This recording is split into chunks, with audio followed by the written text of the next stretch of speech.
Transformative education happens not just in classrooms, laboratories, and libraries. Throughout the university's history, our gymnasiums and playing fields have been the sites of wins and losses, but also of lifelong friendships formed and lifetime lessons learned. If I could send a message to the donors, I'd thank them for everything, because I do everything that I do on this court because of them. I'm able to use these facilities to the best of my ability, and I'm able to do well in sports and academics because of them.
Number 8, Kiara Werner. Number 11, Mia Mora. Number 12, Ziana Tercios. Number 21, Grace Christos. Number 24, Fianne Makala. Number 25, Mira Plum. And number 40, Annie Lloyd. In goal for the Buccaneers, number 1, Sophia Dietz. The head coach of the Buccaneers is John Bailey.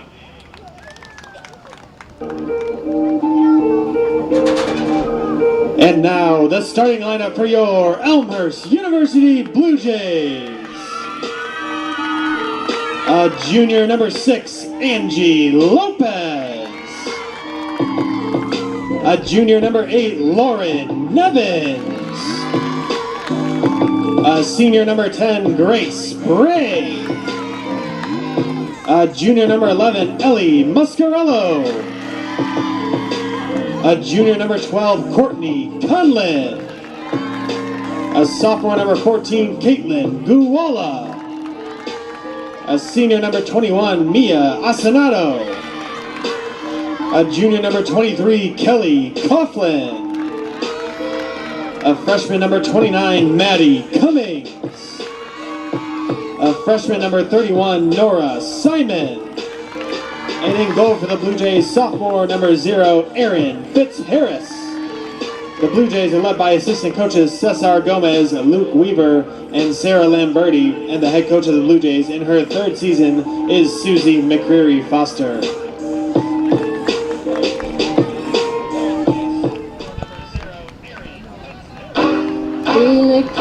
Hello everyone and welcome back to Langhorse Field. I'm John Lissy and tonight's game should be a great one. Tonight we have the 7-1-1 Blue Jays taking on the 1-5-1 Buccaneers.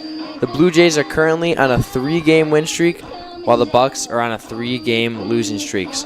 So this should be an overall great game, and two teams on the completely opposite end of the sides here.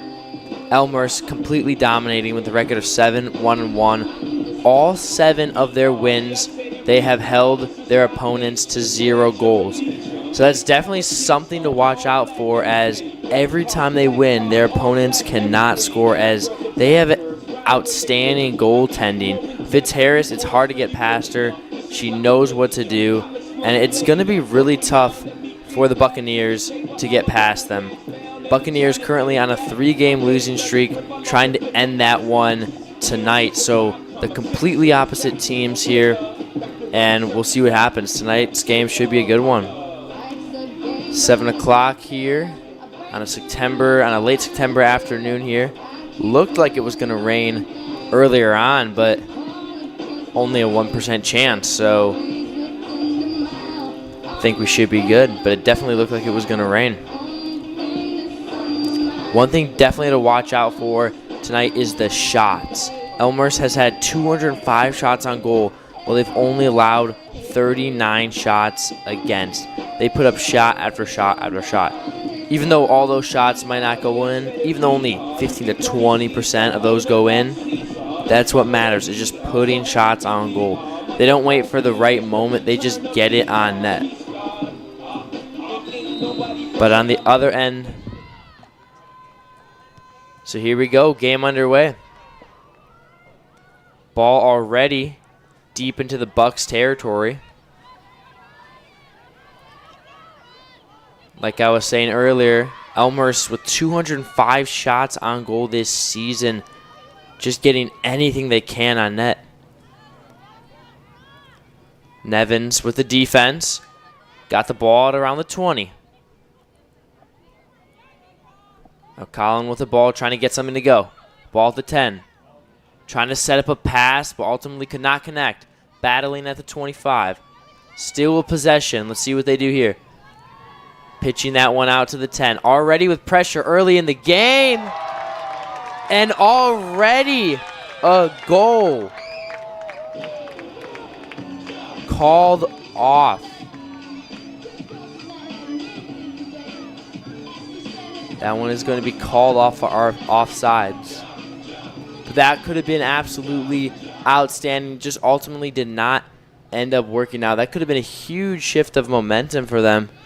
But that one was called off. But definitely, like I said, Elmhurst with these constant shots, you never know what can happen. The more you put the ball on net, the better it's going to be for you.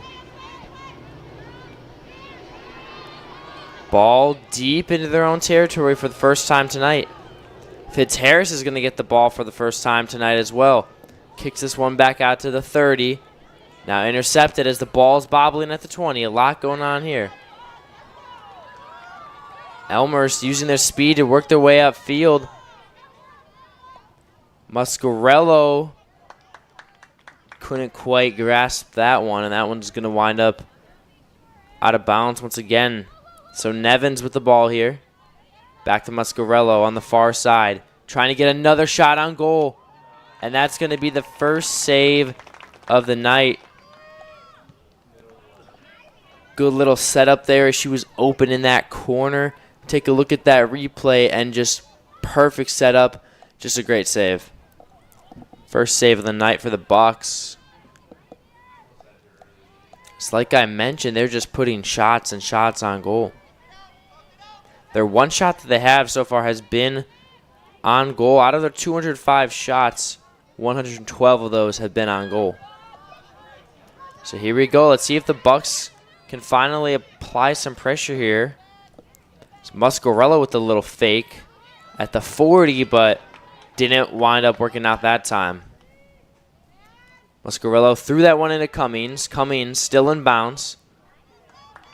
Speaking of out of bounds, that one's going to roll out of bounds. And that's going to be a corner kick here for the Blue Jays. First corner kick of the game and the 45th corner kick of the season. So the best scoring chance so far tonight, only 3 minutes in.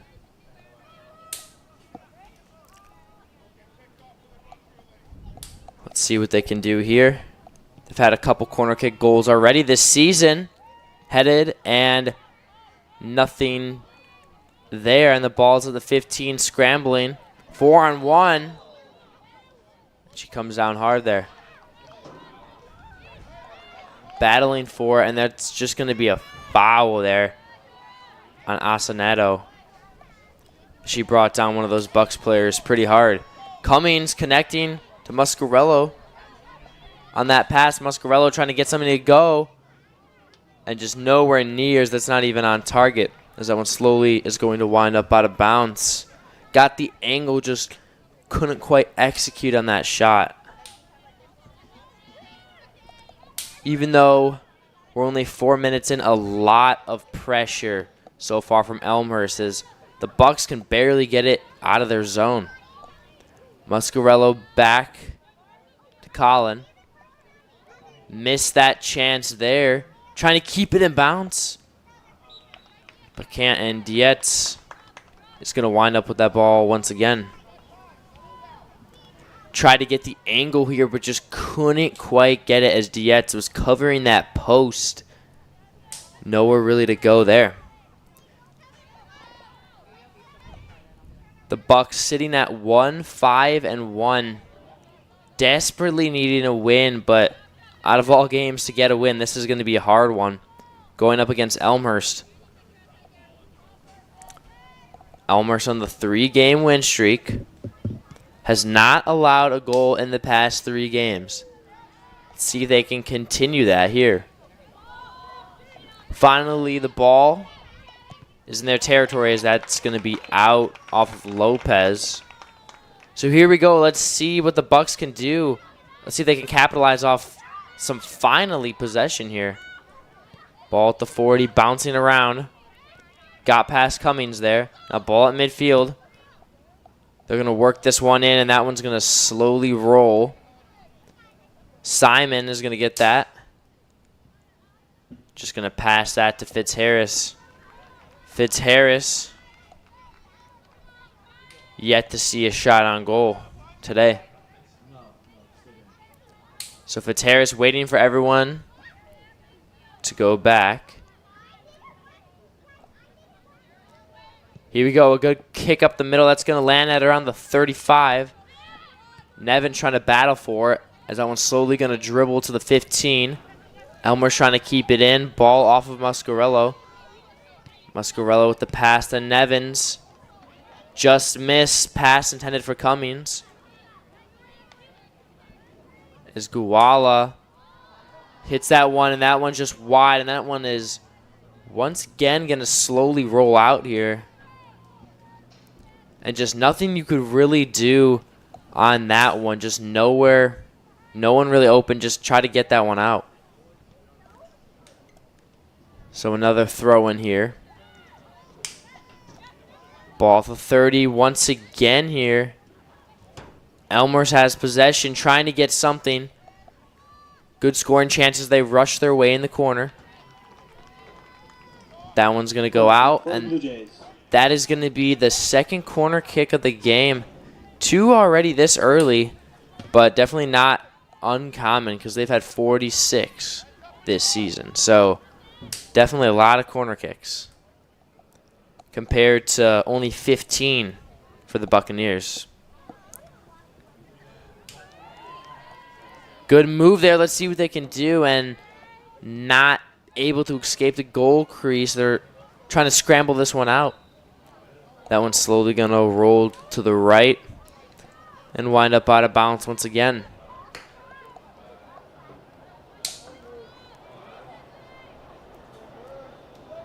Only 1 shot on goal for Elmhurst, as the Buccaneers have none. Still pretty early on in this first half.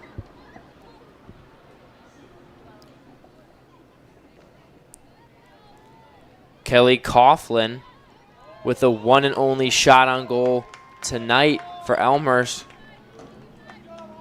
There's going to be a little call there as Elmhurst is going to maintain possession. They're going to have another indirect free kick here. Could be a great scoring chance. Let's see what happens. Solid pass, but incomplete. Trying to clear out, and a save by Dietz. What a save. Ball still in bounds, but slowly winds up out. What a save. The second save of the night for Dietz, and by far the best save. A little scrambling opportunity and just kicks it right up the middle. And Dietz saves that one. So like I was just saying, Kelly Coughlin had that one and only shot on goal tonight. Now she doubles that. She has 2 shots on goal so far tonight for Elmhurst.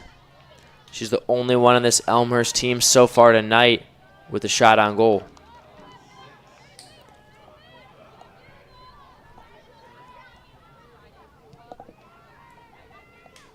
Ball to 10, the closest it's been so far. And that shot way wide as that's going to roll out.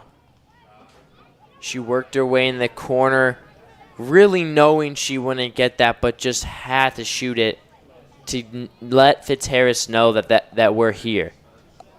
10 minutes into this first half.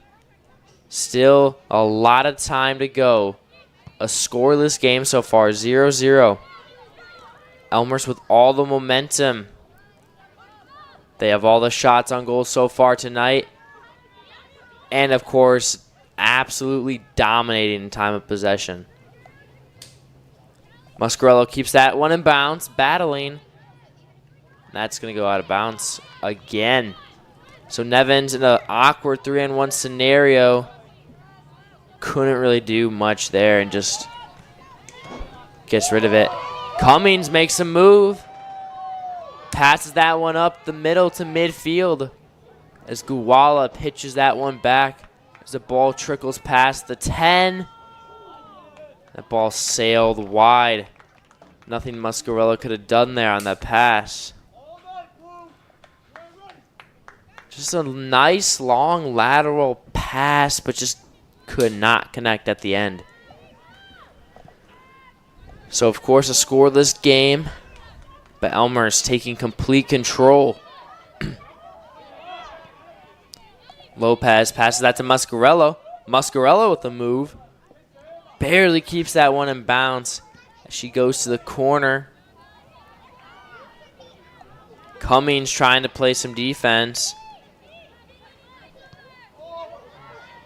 Still has the ball, the Bucks, but couldn't go anywhere as Colin. Now Colin, pass intended for Muscarello, just could not complete control there.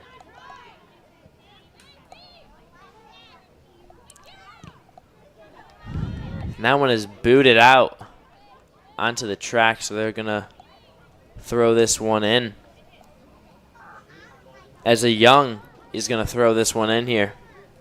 First couple throw-ins tonight for the Bucks, especially in their own territory.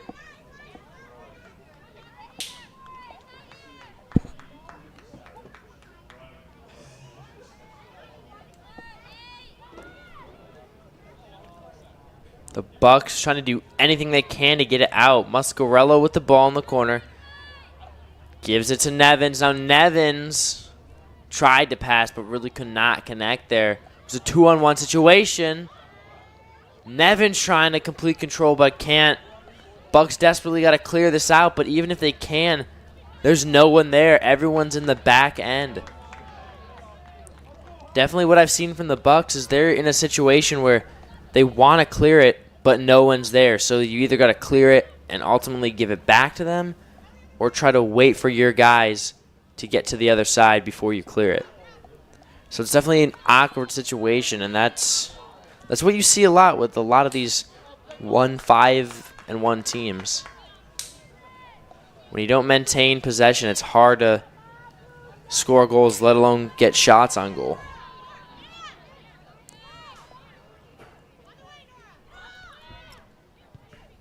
Simon with the pass. Ball at midfield here for Elmhurst as Coughlin has the ball. Setting that one to the 40. They're going to set this one back to slowly regroup here.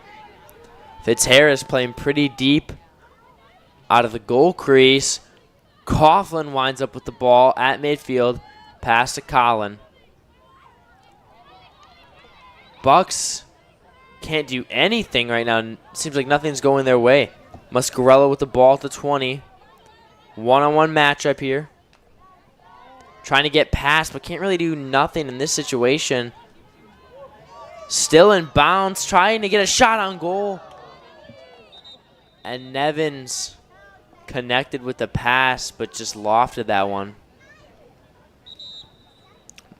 Muscarello working her way in the corner, trying to get something. Airs that one out towards the middle of the field. That one just wound up going straight up in the air.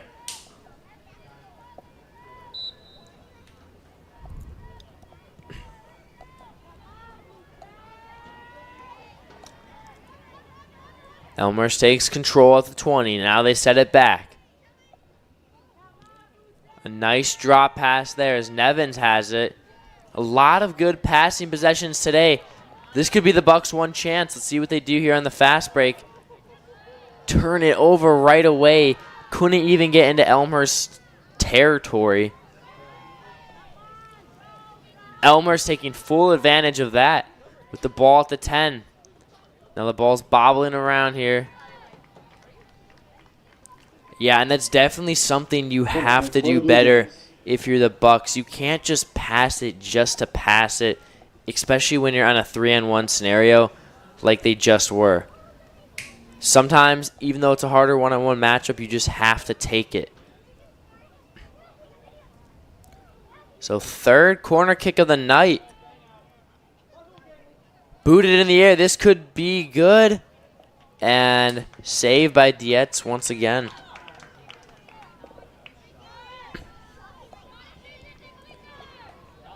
So ball stayed in the air for a while and just a little chip. And that one was just slowly going to roll into the possession of Dietz. So Muscarello. Slow dribble pass. And here we go. Another one of these situations. You can't wait to clear, so you just got to maintain possession. But just nothing you can do in this scenario as the Bucks try to chase them down. Them getting it out would be nice. This is exactly what they do. Smart play by Elmhurst. Just getting that one out and waiting for everyone else to come to your side. Can the Bucks capitalize? Slow dribbler, shot on goal. And Fitzharris is going to come up with that. So the Bucks show some life here. Cummings hit that ball backwards. Now the ball's at the 40. Now the ball's at midfield. Good pass connection there. And it just bobbled around. And Nevins tries to get that. And that's cleared out. Bobbled around. Looks like the Bucks were finally applying some pressure. And there was a handball there.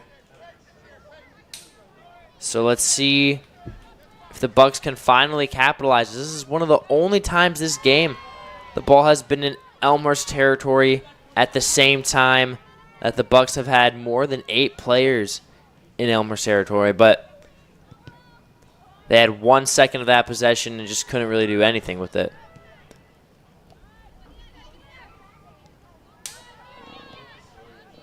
So a lot of action going on here at around midfield. Muscarello once again couldn't come up with that one.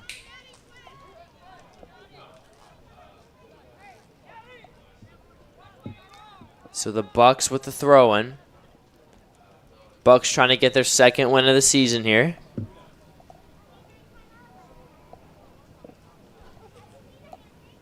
And it looks like there's a slight stoppage of play here. Here we go. So after that, the throw-in goes right out of bounds off of Mostrowski. And now Muscarello throws it in. And once again, another stoppage of play here.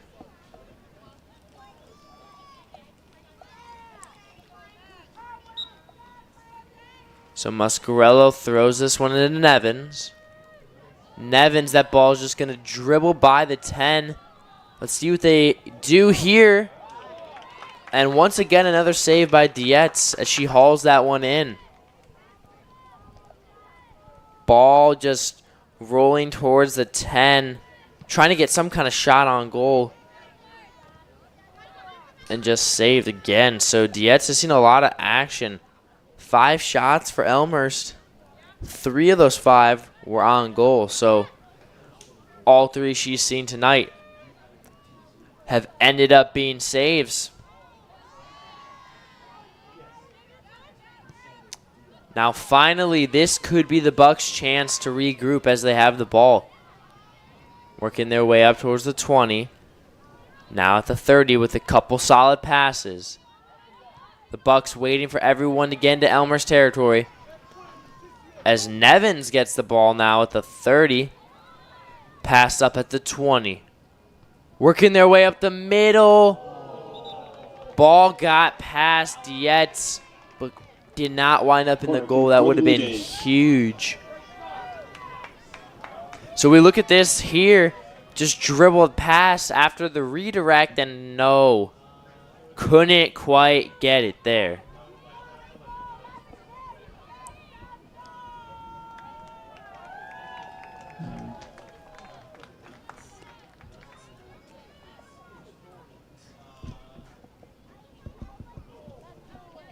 So the ball's bouncing. As Dietz with the save. So Dietz has had some pretty solid saves tonight. 25-minute mark around halfway through this game. Still 0-0 scoreless, but Elmhurst taking control. We've seen life, though, from the Bucks in the past ongoing minutes. So Lopez here. Nice pass, but no, never mind. Couldn't quite control that one there. Collin with a good move there. 3-on-1 scenario, just airs that one out. Cummings tried to block that one. Played some good defense up to that point as Dietz winds up with the ball there.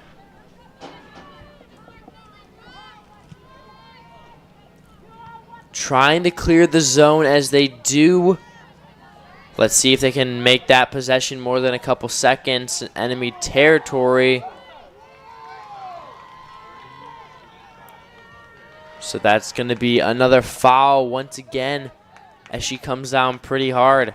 Sarah Connors from the Buccaneers committed that foul there. Not too many fouls so far tonight. Pretty clean game overall. And speaking of clean, both of these teams really clean. No red cards at all. Good pass. Redirect just went out of bounds though. But we cannot say the same about yellow cards as both teams have a couple amount of yellow cards.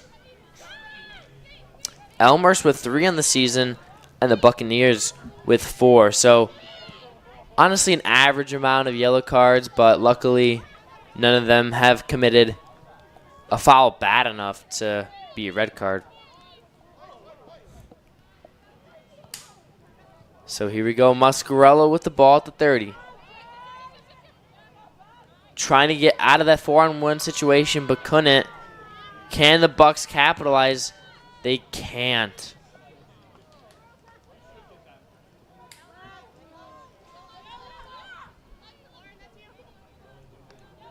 Nevins found the play, now wound up with the ball.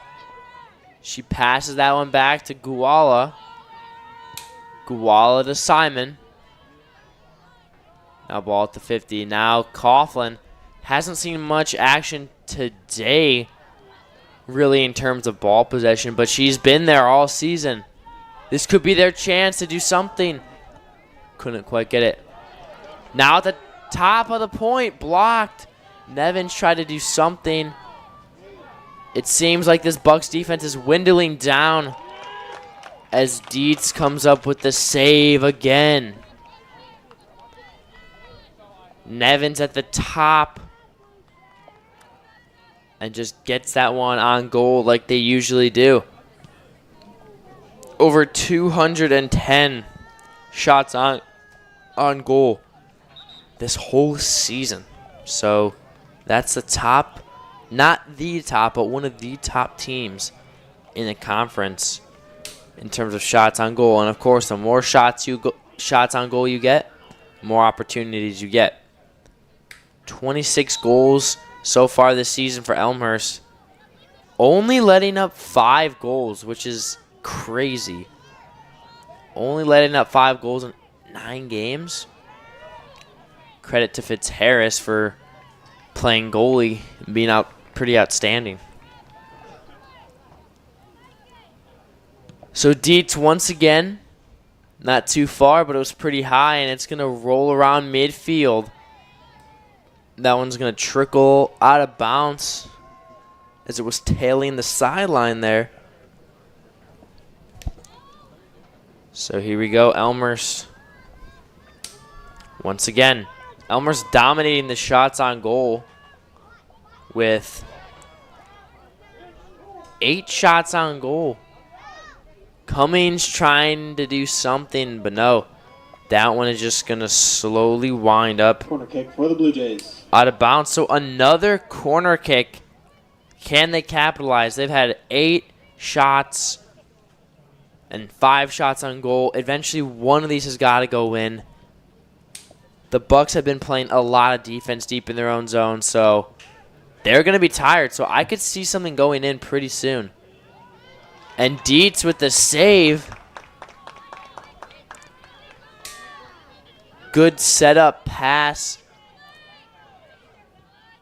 And the ball at the 10 just fleeing this one out. And goes right into the hand of Dietz. So Dietz has seen a lot, and I mean a lot of action today. This could be their chance. They could apply pressure with a 3-on-2. And now Nevins is somehow going to wind up with this one at midfield.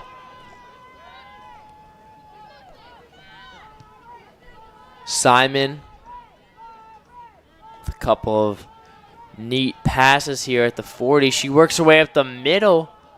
Still with the ball. That one's going to be out at midfield. So Elmhurst approaching double-digit shots on goal, which would be huge, especially in the first half. Not only in the first half, but with this much time left in the first half.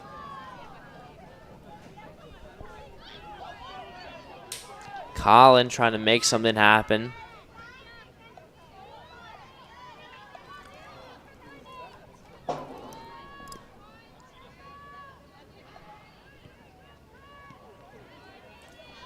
Now here we go. Cummings to the left. Could connect with the pass. Cummings has got to shoot it. Let's see what she does here. Good little play. And Colin is going to loft that one. I don't know exactly why she did not shoot that in that situation. One-on-one scenario, you have a lot of space. You just got to get the ball on net. You've had 9 shots on goal today, and none of them have gone in. So definitely an interesting situation there, but let's see what Elmhurst does right now. Nevins with the ball here. Trying to get a shot on goal, but just hits that one back into the Bucks defense. One's going to trickle around at the 45. Still in the air, bobbling around. Now the ball's at the 30. They work their way up the sideline. Trying to cut in the corner. Trying to work some magic. Good move. And now Nevins is trying to be aggressive. That one's going to wind up out and bounce around a little bit.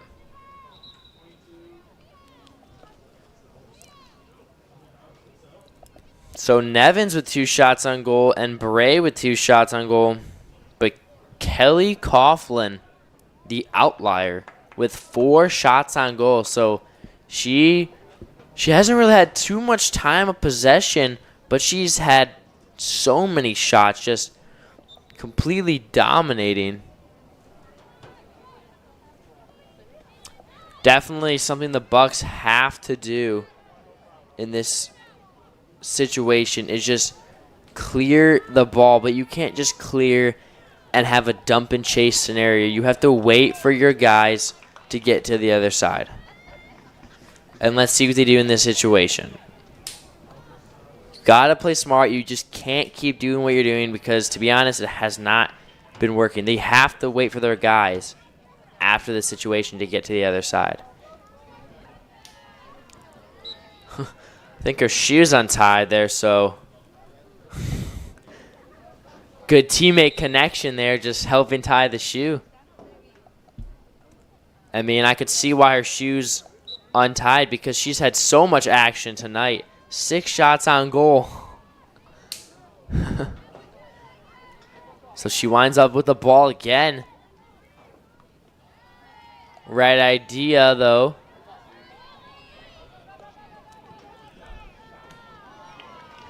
And now winds up back in the hands. Ball to 30. She passed it right there. And just trying to get that one on goal after finding the opening. And that's what you have to do, is just get the ball on goal, especially if you're on a one-on-one situation. But that was more so a 4-on-1 situation. But the number of people guarding you doesn't matter in that case if you have a clear lane. So Simon pitches that one back to the 40. The lone shot, actually not the lone shot.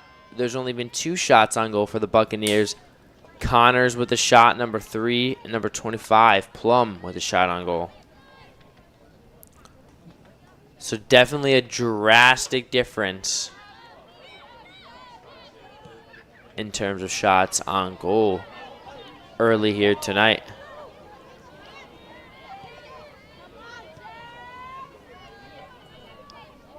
So Pascal with the pass. So a lot of new players in as some people try to catch their breath here. Battling forward the shot, and it's saved and redirected and saved. Wow. Not only was that a great save, she did not maintain full possession after the save. Let's take a look. Catches that one there and then bobbles it, but then jumps on top of that like a fumble.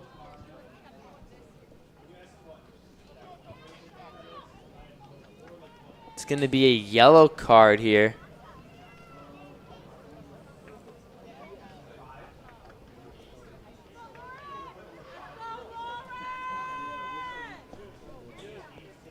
So this is going to be absolutely massive, as Nevins has a couple shots on goal so far, but this is literally a 50-50 ball here. What will happen here? Nevins, let's see what she does.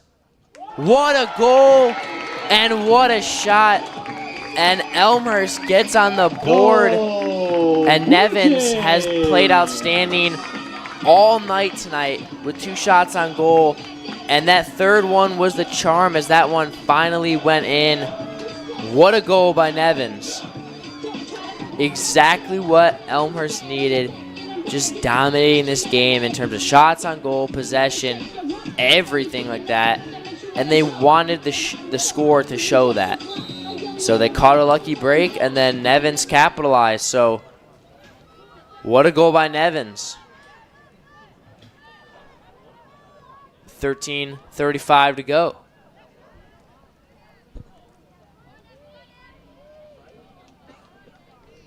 Let's see if that yellow card comes back to haunt the Pirates.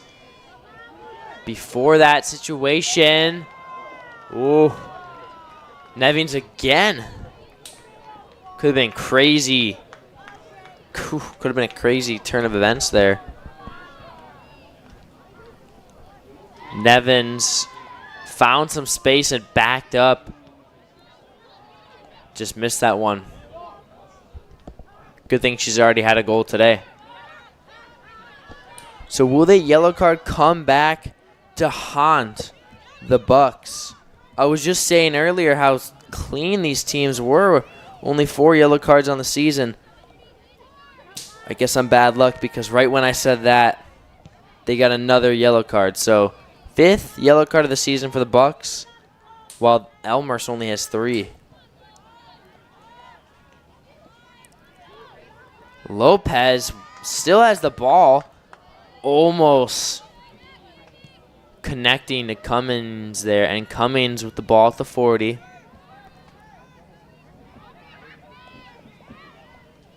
Pascal had the ball,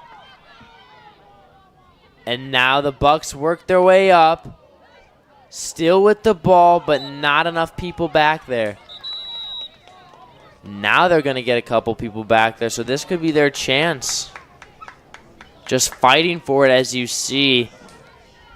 And things like that happen all the time. But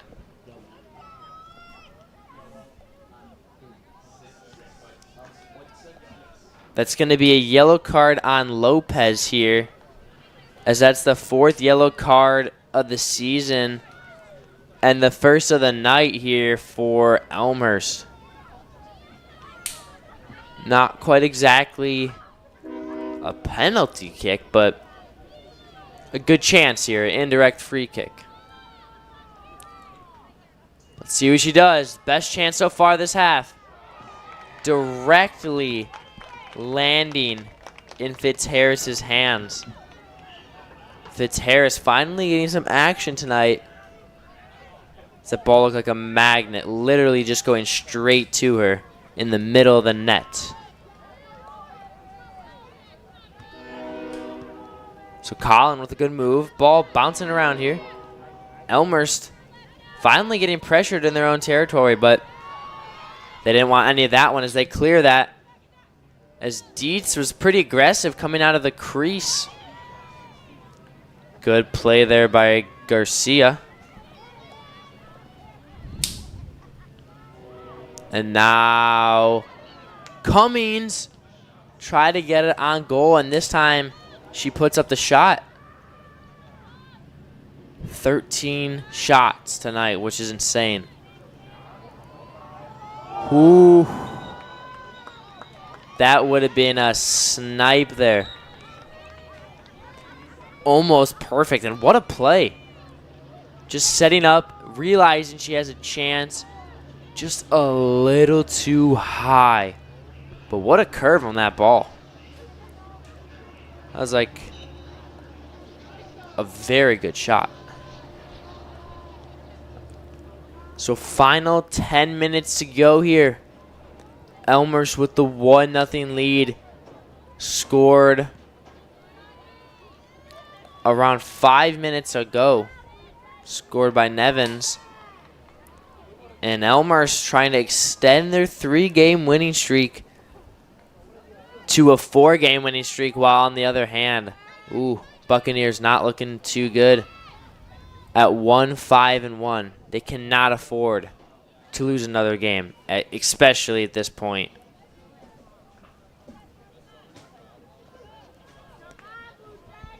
So now officially 10 minutes to go here. So we're officially in the later stages of this first half. Definitely, good play there, but really can't do anything at that point in the corner. So pass did not connect, and let's see if the Bucks wait or dump it out. Nice conservative pass there at the 40. I like what they're doing here. Let's see if they can regroup. They're definitely really tired because, of course, they've been in their own zone a lot. But what's crazy is they only have 4 to 6 bench players, so not a lot of rotation, and people on this team get tired. I wonder if that does contribute to why they only have 1 win this season, just the tiredness all game long. Instead of working your way upfield, just dumping and chasing.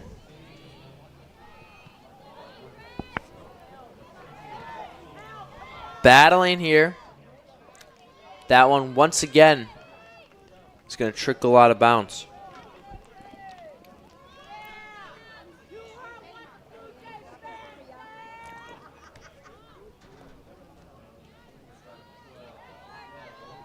Colin with the ball.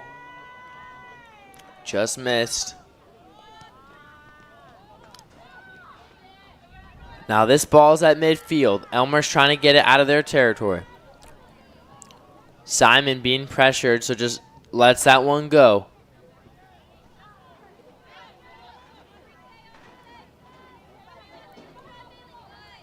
Now Mascarelli on the Bucks with a good play.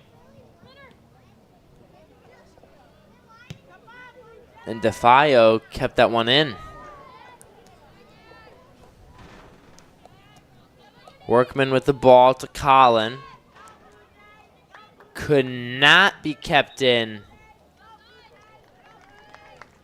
7:45 to go here in the winding minutes of this first half. So far, it's been a pretty good first half, especially for Elmhurst. Absolutely dominating time of possession here. As Herlihy, once again with another corner kick and a good chance to capitalize. Headed directly on goal, battling, scrambling for it, and no. Ball redirected as that one was slid out of bounds. A direct header there. And oh, Dietz with the aggressive play, but Elmhurst couldn't get on top of it. Battling for it, scrambling on the goal line. Can they cash in? A lot of action. They got to get something. You've got to shoot it now, and they do. No.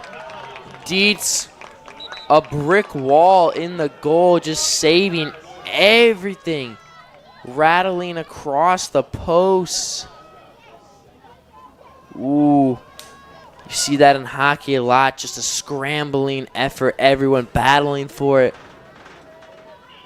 And that's exactly what happened here.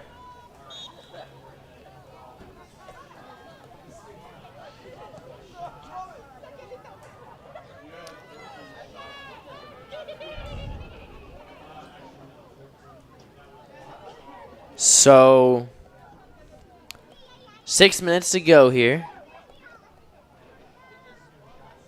On a nice fall afternoon here in Elmhurst. The weather is currently 67 degrees.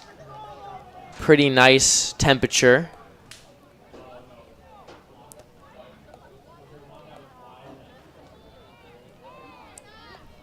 The ball at the 40.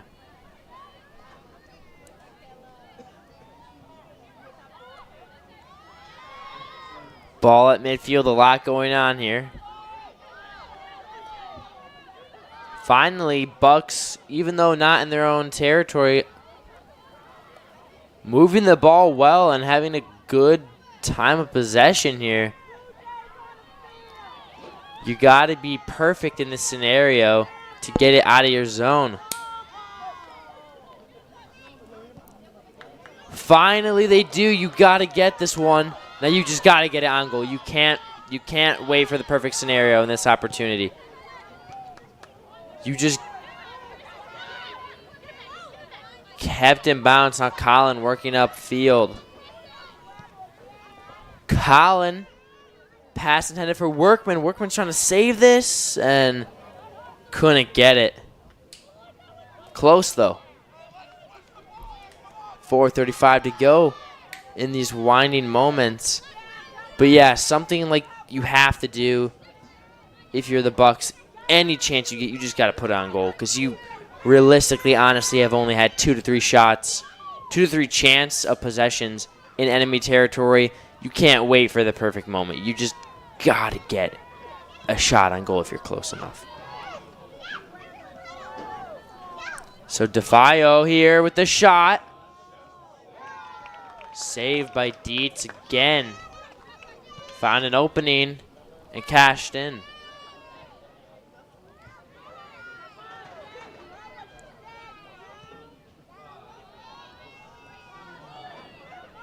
Here we go.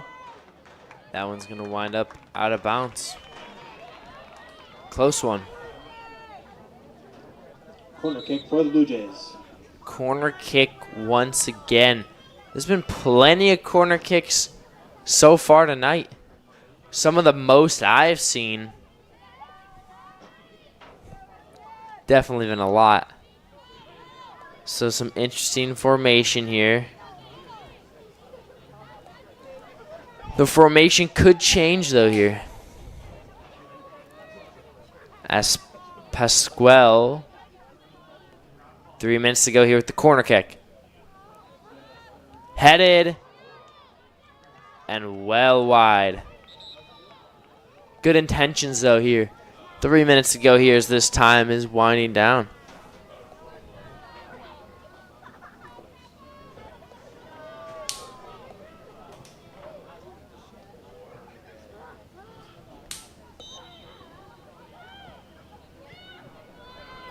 .240.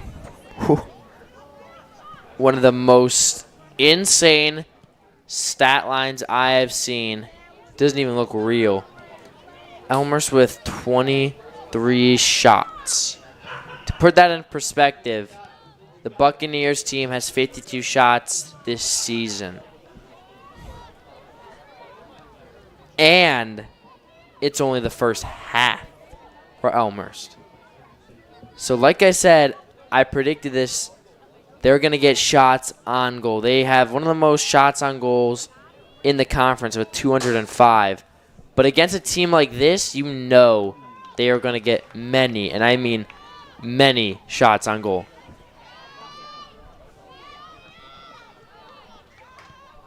So here we go. Final 2 minutes to go. Ball to 30. Now ball winding past the 10.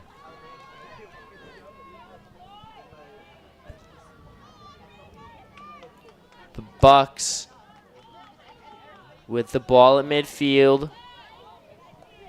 Just cannot connect on passes, but good defensive move. Now let's see what they do here. Just out of bounds, but don't know if that was intentional or not, but a smart play because you have the ball in the same spot, and now everyone's back. So, Kayla with the throw-in. 1 minute remaining. So here we go. As this clock is winding down. Final 50 seconds of the first half.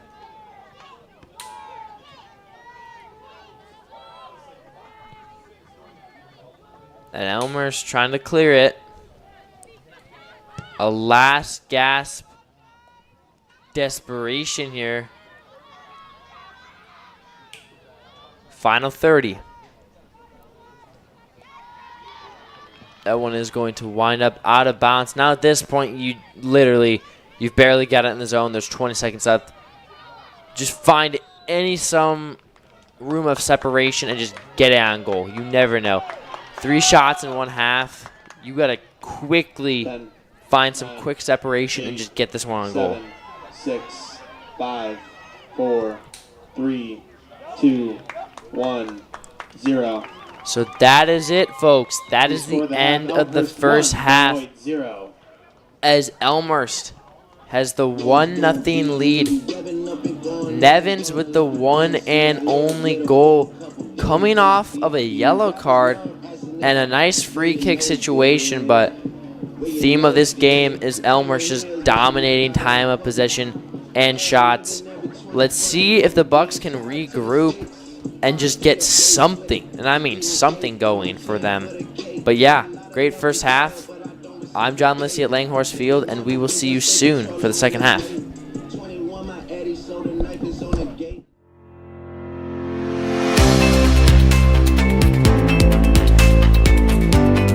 PUMA-STEM stands for the Promotion of Underrepresented Minorities in Academic STEM. It's an alliance of 7 liberal arts colleges in the Chicago area and the College of DuPage. It really helps build the foundation of skills needed.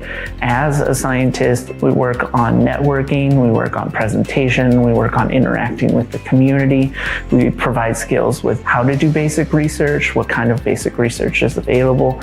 And in the process of helping these students get STEM degrees, we're not just helping them achieve their educational goals, we're also helping advance the scientific fields that they study. I worked on testing lithium-ion batteries with the focus on electric vehicles. Being a physics major, someone like me didn't really know what you can do with a major. I didn't know that you can go out and work on something like batteries and do research there and be able to see how they work and how you can improve them. I'm working on research for C. diff within a long-term care facility. I didn't know how math was applicable in the real world. We see it in a healthcare setting, and math is extremely important in order to help save lives. My research specifically was studying the ecology of the common sniper turtles. I thought it was it'd be a good opportunity to kind of get out there and do some research, which is kind of what I wanted to do. And I also thought it'd just be cool. It's not overwhelming. You have other people to guide you and help you along the way, as well as you can get a glimpse of what school later on or work that you may want to do later on. This research paved the way for me to consider grad school. Through PUMA-STEM, I'm able to travel and show other people my research. Maybe they can then take my research and expand on it as well. The coolest thing about PUMA-STEM to me is seeing that it's not just old white guys doing research. It's women, people of color. It's cool to see we're here too.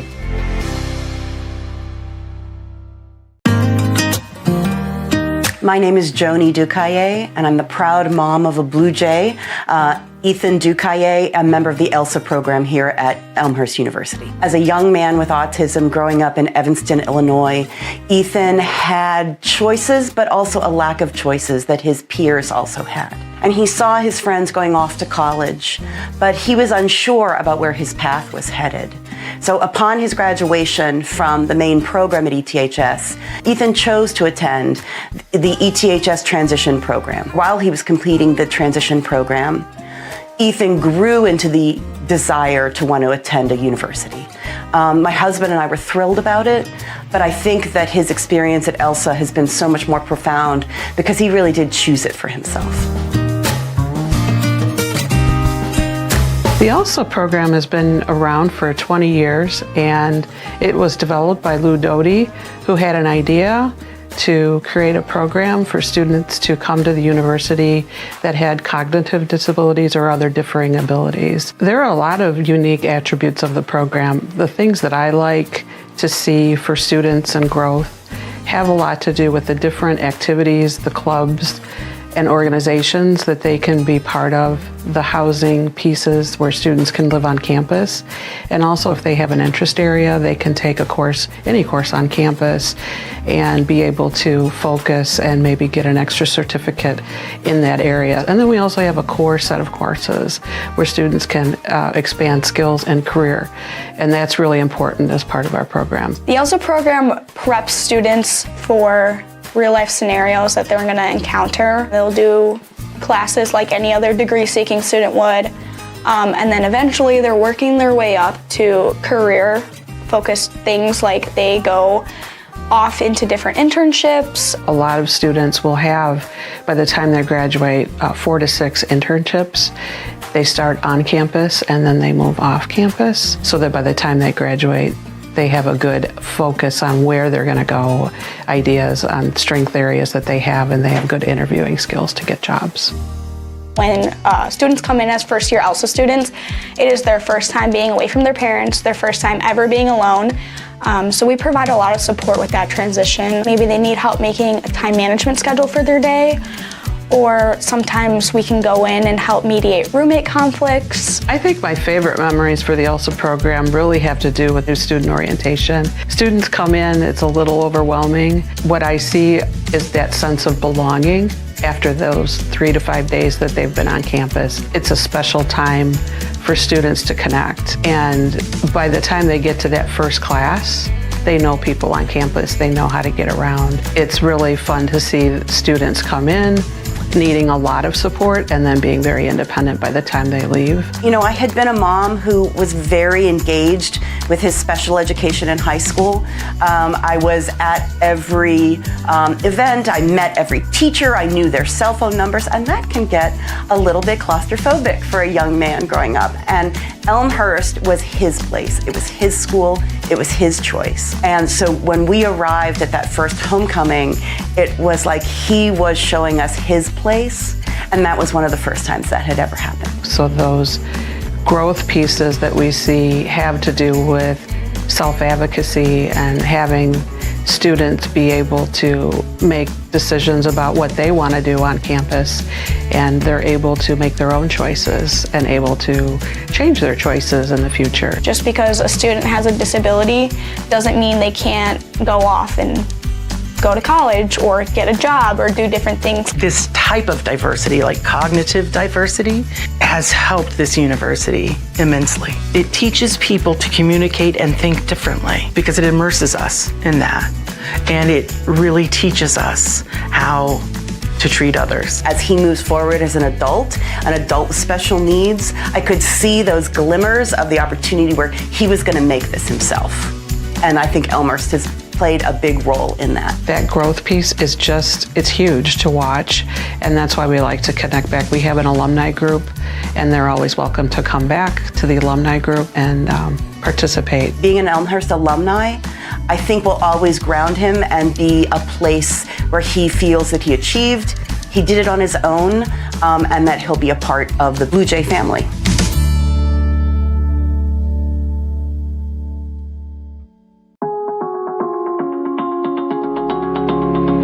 My name is Carrie Hewitt, and I am the Dean of the School of Graduate Studies. Graduate programs first started at Elmhurst University in 1998. We offer graduate programs in healthcare, education, technology, and business. So there are many delivery models that we offer to our students. We offer on-campus options. We also offer hybrid options for some students, and there's programs that are offered entirely online. I think the ideal graduate student is someone who comes to class with a sense of curiosity, someone who wants to, learn more about their given profession. A typical graduate student would be very successful if they have good time management skills, because you'll never be at a place and time where you have more on your plate, but it's during that time where you can show your real successes, and those opportunities for success can happen here at Elmhurst University.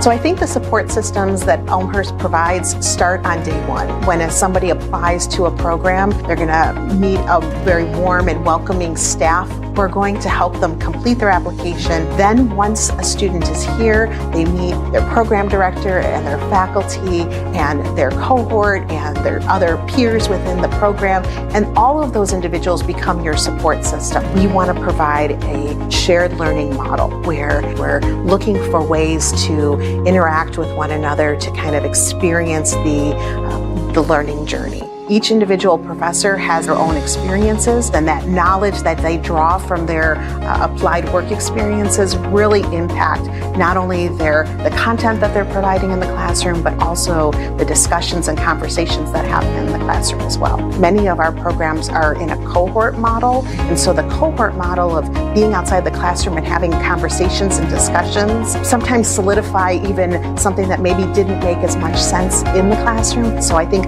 those outside of classroom experiences and conversations with your peers, with your classmates, with your cohort are really critical. And so those relationships that you start to form while you're in graduate school actually transcend into your career and throughout your entire life. We're lifelong learners, and we want to continue always learning. And so investing in yourself now will pay off dividends in the future, whether that be with a promotion, whether that be with changing career paths. There's a lot of ways that an advanced degree is not only a way to invest in yourself, but a way to invest in the opportunities that lie ahead for you in your future.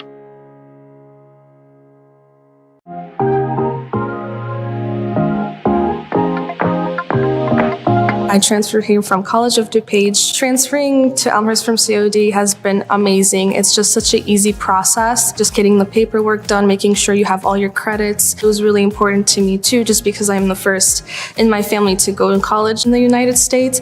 So they made sure that I have everything that I need to make sure that I do succeed here. The advice I would give to fellow community college students would be to come visit the campus. There's always students here that know the life and everything that's going on around here. And also plan out your next move with the counselors. What classes you want to take at Elmhurst, or maybe if the better move is to stay and get a couple classes done and then transfer. Really, the counselors are amazing because they're your, one-stop shop to making sure you get everything done in order to succeed at Elmhurst. You come in here and it just feels really comfortable, and you just feel like you're reaching a really great goal in your life.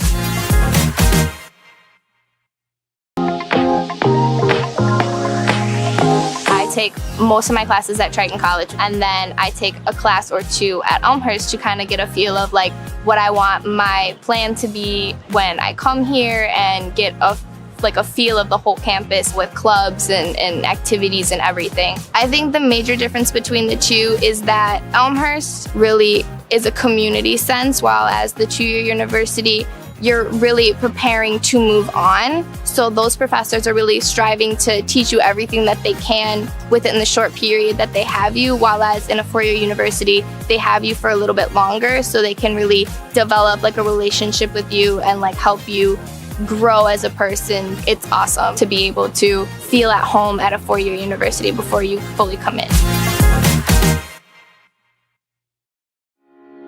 When I graduated in 2020 with my undergrad, I knew I wanted to continue my education. It was a natural choice to come back to Elmhurst. I had grown to know and love the faculty, the students, the environment, the curriculum, the flexibility behind the MBA program. Since I didn't really have a specialization, I took that time to take entrepreneurial classes, marketing classes, to see which path I really wanted to take. And in doing so, that allowed me to kind of figure out what I wanted to do afterwards. An exciting thing that the MBA has enabled me to do, I have two different perspectives, one of my own obviously, but also from my profession. I do talent acquisition, so I'm able to review resumes and applications of people who have and do not have master's degrees or MBAs, so I know the real life implications of having an MBA. For myself, it just allowed me the opportunity to take that extra step in my education and help to understand which direction I wanted to go. If you're looking for an opportunity to connect with others, to build networks,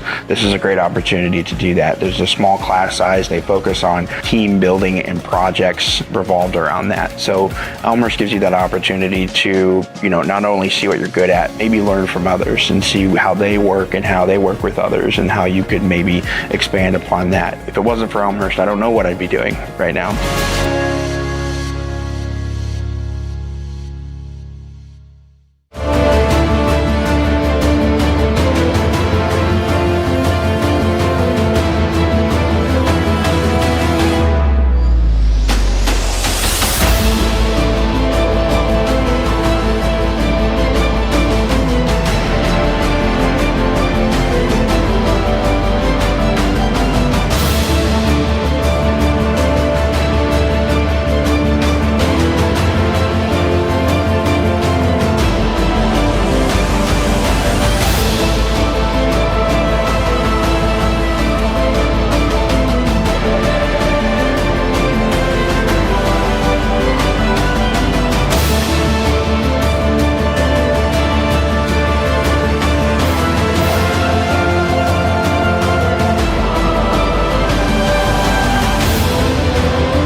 Field.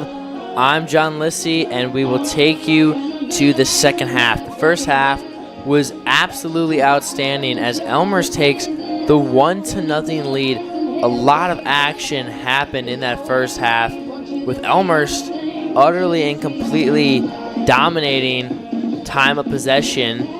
And we look at this here, was a battle, and of course with the foul here, Guala got fouled, but Nevin stepped in to take the shot. It was a yellow card.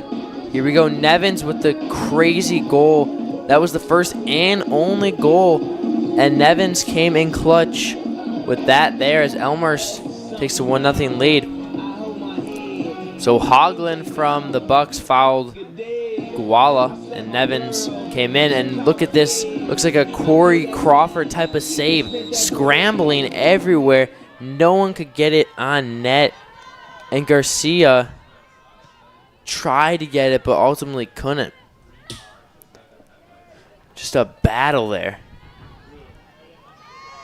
So this second half just underway here. We're just a couple minutes in. Everyone has a breather. Everyone's back at it. We flip sides, and here we are.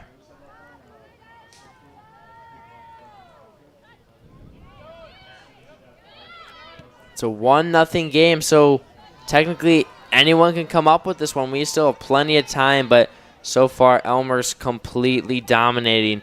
Not just that goal, but time of possession and shots on goal. Elmhurst has been going crazy with a lot of shots on goal. 23 shots and 11 shots on goal. While you flip the script, and the Bucks only have 4 shots on goal. So Bucks have got to make some changes going into halftime. Don't know what their coach said, but if I was a coach, I would say take the shots when you can. This whole game, they have had almost barely any possession in Elmhurst territory. So when you get that possession, you have to make sure you have everyone back deep.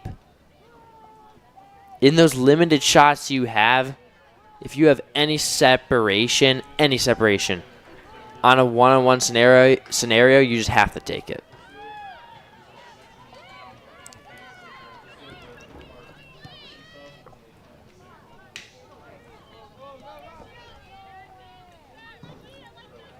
It's going to be the first ball out of bounds this half. 2 minutes in. 43 minutes here to go as Elmhurst has the 1-0 lead. The one goal scored by Lauren Nevins, the junior from St. Charles. Attended Northeastern State and now is here.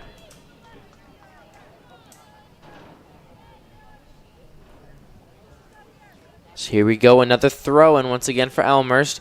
Ball at midfield, now ball at the 40. Cummings trying to do something there.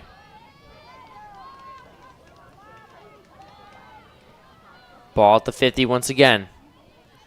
Let's see if Elmhurst can continue their success from the first half. It looks like they're doing so far with a couple of connecting passes. Nevin stumbles there a little bit. Passes this one to Bray. Bray's got to do something. A good little play there, but ball bobbled around, and now the Buccaneers have possession. It's looking like the same old story, though. The Buccaneers cannot clear this ball. Still, Buccaneers have yet to get into Elmhurst territory in the past couple of minutes here.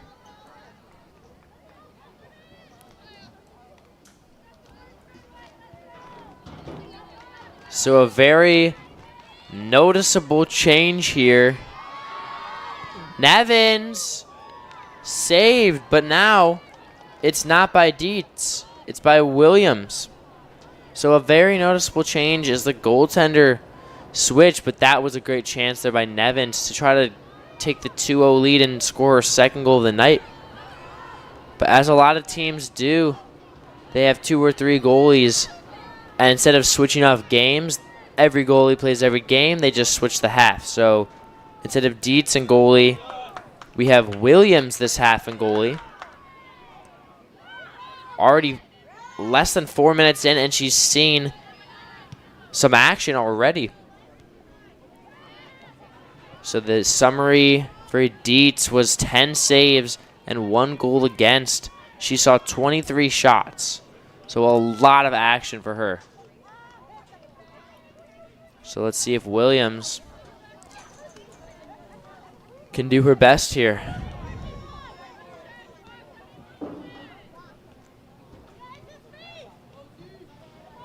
So that is Tagostros with the throw-in from Elmwood Park.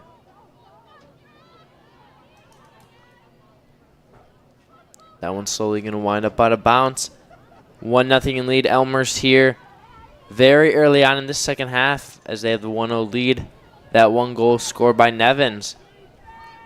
It's a crisp fall night here. Rained earlier in the day. Looked like it was going to rain in the beginning of this game, but it did not. So Beloit University here trying to win as they have lost their last 3 games. They lost to Edgewood College 1-0. Then they lost to Carroll University, 3-0. Then they lost to St. Mary's University, 5-0. So the past 3 games they've been shut out, 9-0. As Elmhurst tries to do something here, couldn't quite clear it. Let's see if they can capitalize off this. At least tie the game here so they can end their losing streak. But Elmhurst trying to answer that, trying to set up a play here, and that one's whistled. So they take quite a significant break, and they don't play until Saturday. They're at Mammoth College. Then they play Tuesday at Lawrence University. Then they play October 4th, first game in October, against Knox College. But if you look at Elmhurst trying to extend their 3-game win streak. They beat Great Lakes Christian College 4-0 on Senior Day, so shout out to the seniors. Then they beat Kalamazoo College on last Wednesday, 1-0. Their last win was against University of Olivet, 3-0 win. They went all the way to Michigan on Saturday, so far travels. And now that they're back home, of course, they're taking on Beloit College. Their next game will be Wheaton College on Saturday. That's going to be quite the travel. And then their next game after that will be Saturday as well. That will be their homecoming game. So a lot going on for both of these teams as Elmhurst trying to extend their winning streak. Here we go. Elmhurst connecting the pass. Now Bray has the ball. Bray working her way up.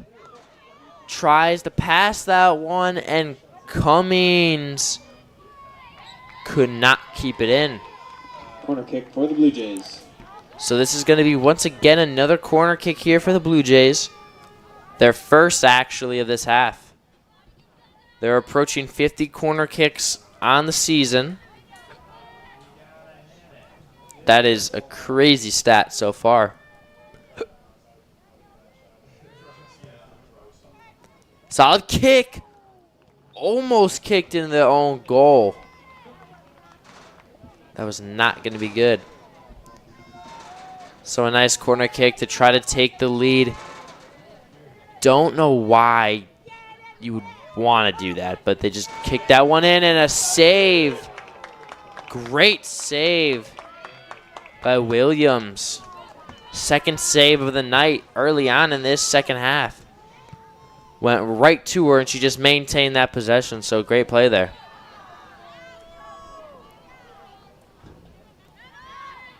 That one is slowly going to trickle out.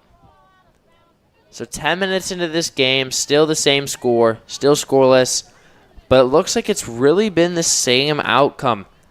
Elmhurst dominating shots on goal, Elmhurst dominating time of possession. It's just been the same story, and they haven't even tried to switch it up. The Bucks need to get something to go here.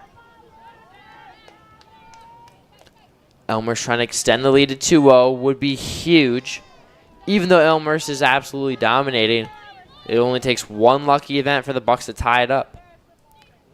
So another goal would get rid of that luck for the Bucks.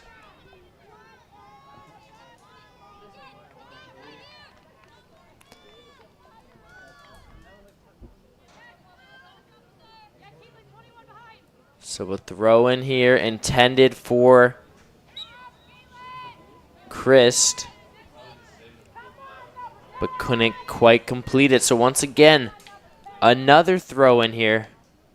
Right to her as she boots it right into traffic, and that's going to land at midfield. Simon with the kick. Colin missed the header there. And out on her own player, and that's going to go out. So doing anything to get it out, she ultimately hits her own player. Definitely not what you need.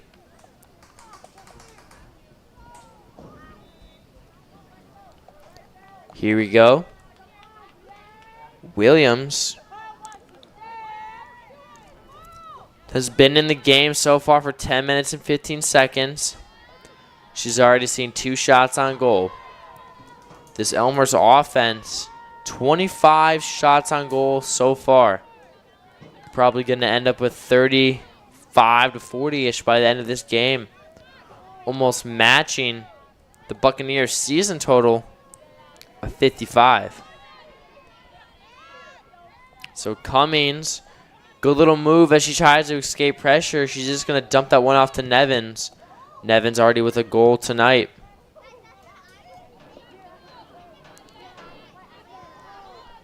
Nevins with 6 shots, the most by far tonight.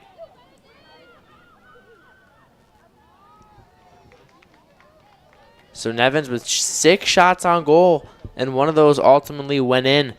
The lone goal tonight. Nevins, the 5'4" junior forward from St. Charles. Ball at the 30. And that one's going to wind up out of bounds again.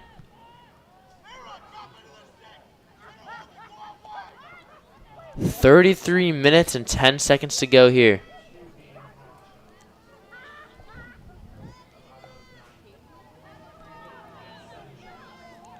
Ball at midfield. Coughlin. Good pass there. And Bray working her way up to 20. Trying to get something. You got to get a shot. Good move. But cleared out by the Bucks. But they don't have anyone there to receive it. So it's going to be once again kept in here by Elmhurst. As it's bobbled back.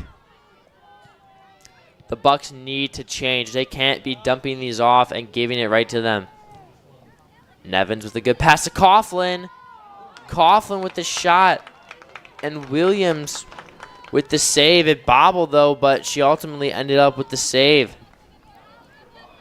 Nevins. Good pass to Coughlin, and Coughlin right on goal. Bobbled a little bit there, but maintained possession throughout.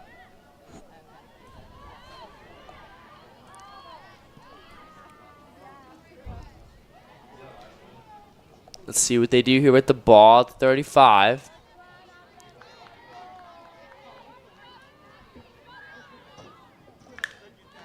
Slowly working their way in. Now the ball at the 45. Solid pass there. Now it's going to end up at the 20. Bray finding an opening. Can't connect as it goes through them. And a player from the Bucks down as the ball almost lands on her. Looks like a leg injury. Hopefully she's okay.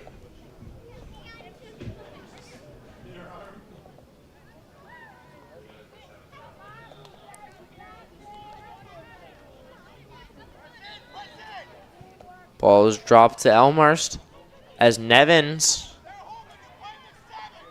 gains possession. She tries to make a move, but goes in the corner. And here we go. Just couldn't connect. And that pass, Elmhurst winds up with it, and Bray passes that one out, battling for it. And the Bucks, let's see if they play smart. Let's see if they do something good. They do. A perfect pass. And then a pass attempt. And Fitzharris finally gets some action down there. Fitzharris is going to boot that one out. To the 40. Now the 50.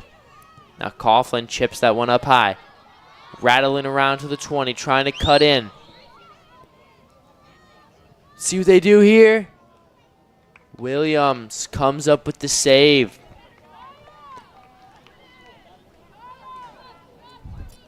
A far and wide angle, just trying to sneak past, but nothing you could do there. But who knows what can happen when you take a shot on goal, and that's what the Bucks need to learn. These rare moments when you get the ball in Elmhurst territory, obviously, like, don't take a shot when you're at the 30, 40. But if you're within 30 yards and you have solid possession and you have space, you just have to get the ball on net. And while the ball is traveling towards the net, rush the goalie, try to get a redirect. Who knows if the goalie doesn't maintain? Because after all, it's only a 1-goal game. Scoreless here in the second half, 15 minutes in.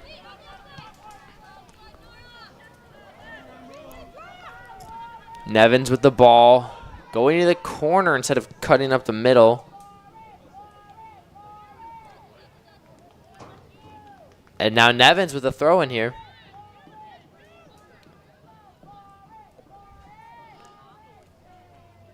Now Bray.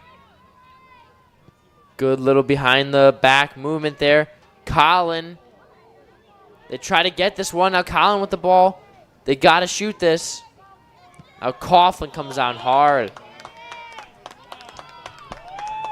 And the Bucks finally get the ball as that's going to roll out. So let's see here. You got to shoot it, but no. Gets tripped, and she comes down hard. So Coughlin, no goals tonight, but a lot of shots on goal.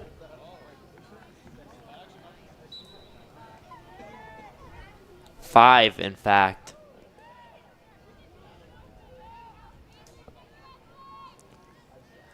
Ball at the 40.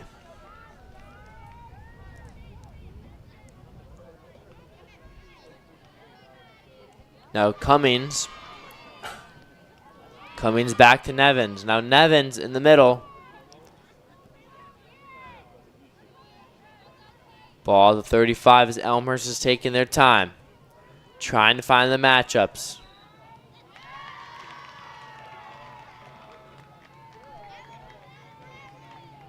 It's going to be a foul here with 27 minutes and 30 seconds to go. Let's see what happens here.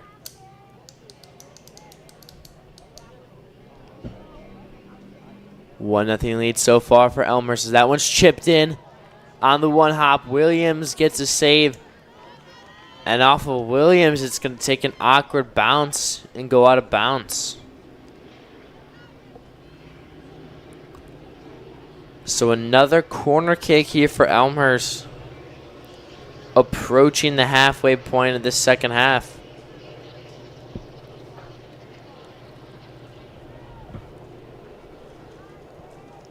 Here we go. Corner kick curves in.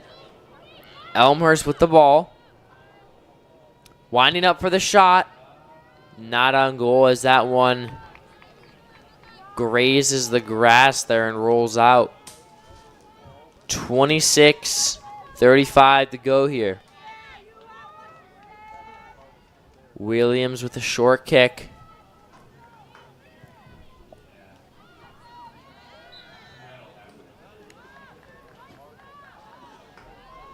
Let's see what they do here.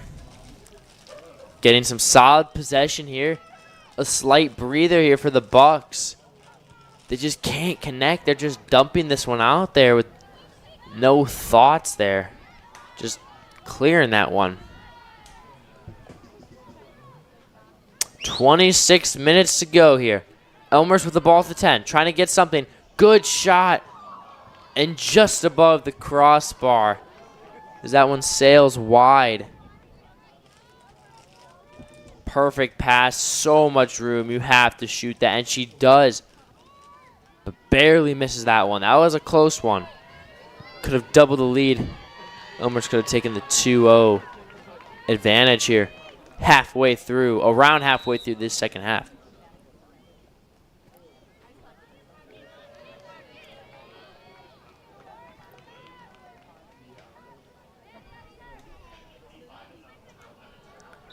So substitution here. Garcia leaves and Muscarello comes in. So we are officially at the 25-minute mark. Elmhurst with the 1-0 lead as time is winding down here in the second half. Story of the game is Elmhurst just dominating. Honestly, don't know how it's more than 1-0 with the amount of shots on goal they have. Once again, another save by Williams. Pushing 30 shots. 29 shots for Elmhurst, while the Bucks have only 4. So we're going to wind up with another corner kick here. This goal would be massive here. Headed a couple times. Let's see what they do. You can't clear this. You can't play dumb here. Let's see what they do. She just drives that one. Muscarelli drives that one. Ball at the 40. This Elmhurst tried to do something there, but couldn't wind up with it.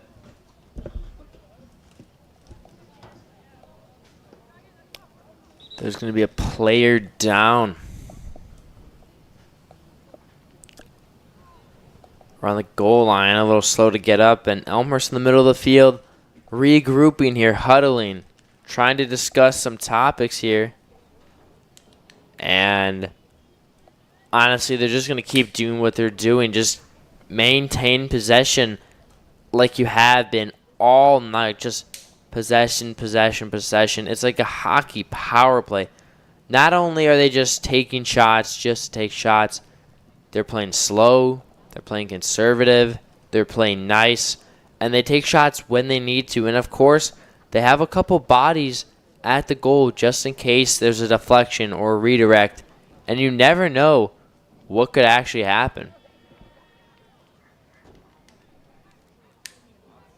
So here we go. Trainers on the field. Fitzharris made a long journey from goal crease to the middle of the field to talk with her teammates. So hopefully that Bucks player is okay as she walks off the field here. When play resumes, we'll have 23 minutes and 49 seconds.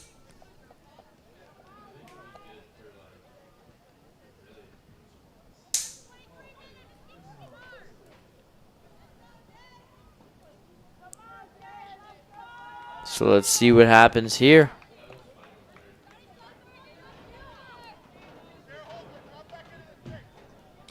Ball is going to be dropped at the 45 with around 24 minutes to go here.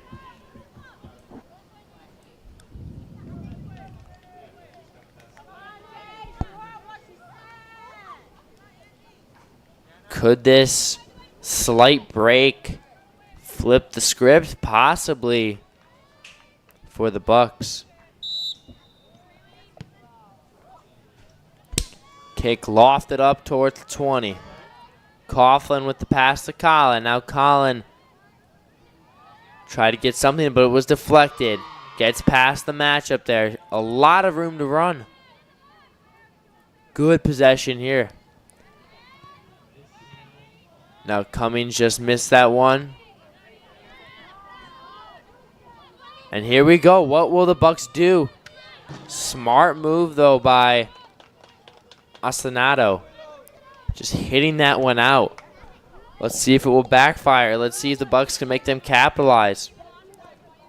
Bucks look very tired as they had as they have limited subs and have been playing a lot of defensive possession. They have to make the switch. They can't just dump and chase and dump and chase. You have to eventually get enough bodies in Elmhurst territory so you can create somewhat of a power play opportunity. Get a 3-on-1 scenario eventually so you can get a great shot on goal.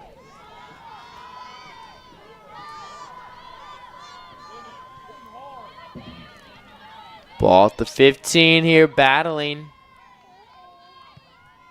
And Williams is going to kick that one.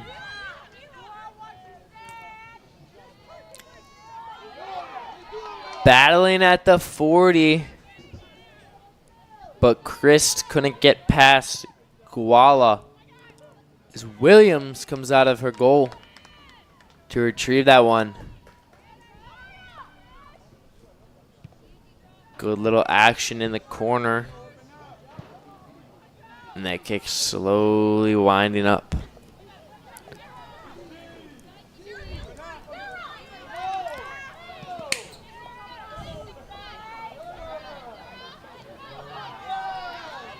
She uses her burst of speed to work up the middle. Simon just loses control of the ball, but Nevins has her back as Nevins gets the ball. Now Nevins with the ball. Back to Bray. Bray at the 30. An opening, but she decides to send it back. Smart move to regroup. Now Simon works the 30. Good pass there. Let's see if Cummings can capitalize. Good move. And a shot and a goal. Massive play by Elmhurst, and that is exactly what you need. Blue Jays. Wow. What a goal as Cummings had the cut in play, setting up the pass, doubling the lead here late in the game, taking a 2-0 lead. Great play, and that's exactly what you need. Cummings just cutting in, giving that one to Colin, and Colin winds up with the goal. Exactly what I need to see from Cummings. The cut in play, setting up for a goal when you don't necessarily have the chance to score. You pass it to Colin, and Colin was right in the middle, took that shot, and she capitalized. So Elmhurst with the 2-0 lead. That's pretty big. And it looks like all hope is just deflating for the Bucks. 31 shots on goal compared to 4. Colin with the outstanding goal, assisted by Cummings.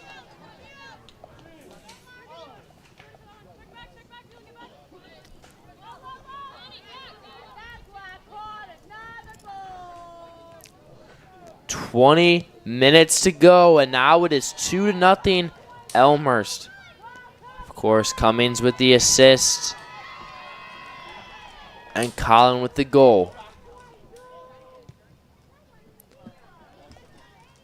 That ball is going to bounce towards the sideline as we are just under 20 minutes to go.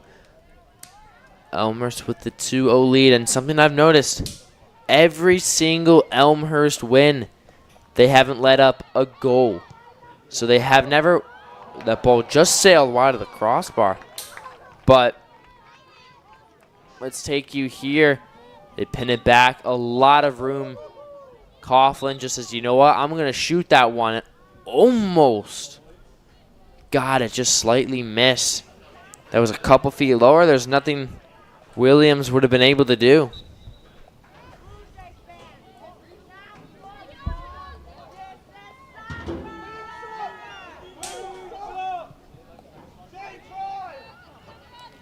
Ball to 40, nice little kick there. Bucks are going to need a miracle here to get something going. 4 shots on goal so far.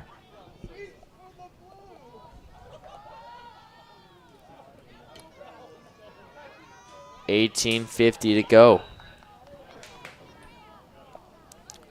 Nevins with more shots on goal than this whole Bucks team tonight. And more goals. So Coughlin tries to work some magic.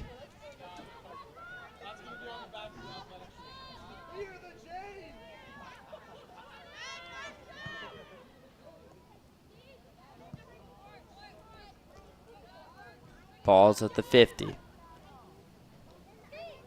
Bucks finally with some possession, like the deepest possession almost of this second half.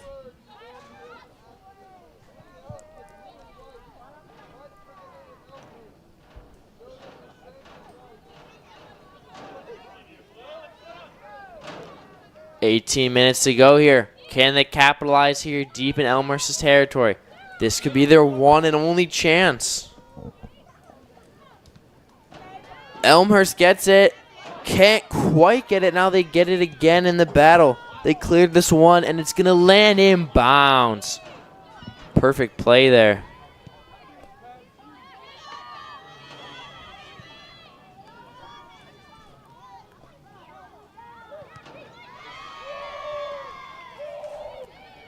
Ball trickling in the corner.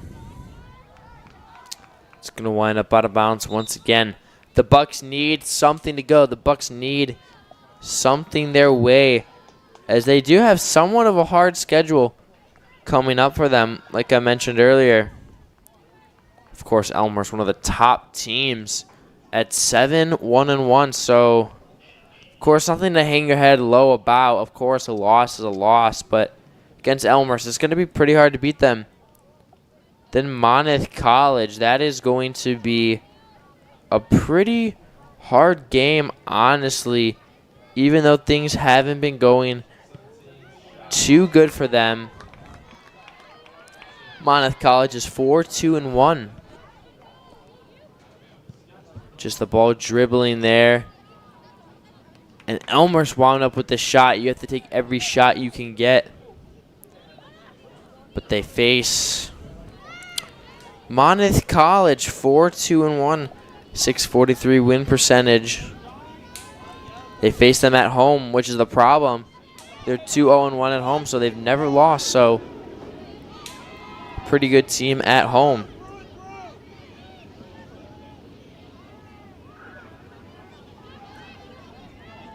At the 30, still with possession of the ball. Good screen there as that ball is shot off the crossbar and rattling. That would have been a snipe. Did that one possibly sneak by? It looked like a oof. Oh, man. Whew. Would have been huge.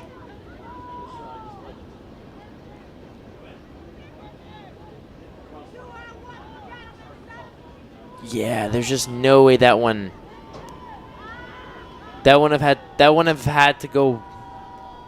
That one hit the crossbar. It would have had to hit the 90th percentile of the crossbar and able to go in. So, of course, this one's not going to be marked as a goal, but wow, what a snipe. Just hit the top, and yeah, that's not going to be a goal, of course, but whoa. That is an interesting call, but we'll take it. They're going to mark that as a goal. And wow, what a big goal and a snipe. The snipe of the game. Let's take a look at this. She gets the ball, and she's like, yeah, I'm just going to snipe that one. And that one apparently goes in, and we'll take it. So 3-0 lead. She gets subbed into the game pretty late in this half. And perfect goal. Bringing the energy here and exactly what you need. My personal favorite play of the game. 3-0 lead from Elmhurst.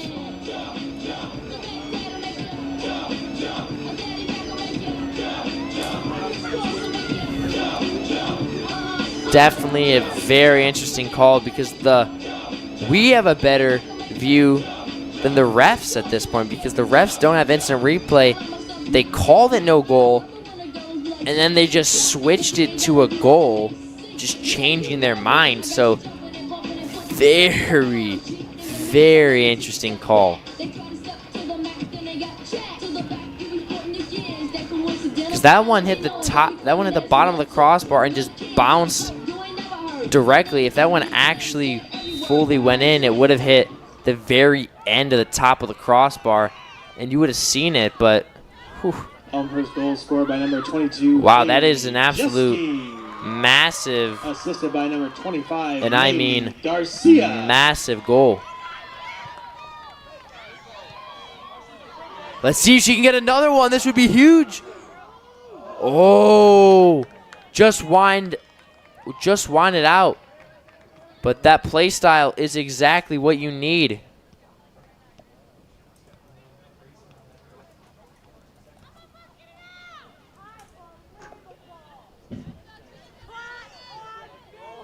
Another corner kick here.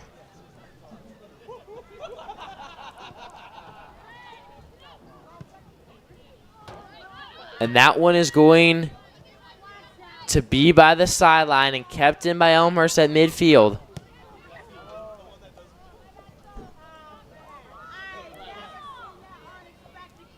See what happens here with the ball at the 10. 3-0 lead from Elmhurst as they will very prominently look to continue this winning streak and extend it to a 4-game win streak. Ball just over the head of Burkhead.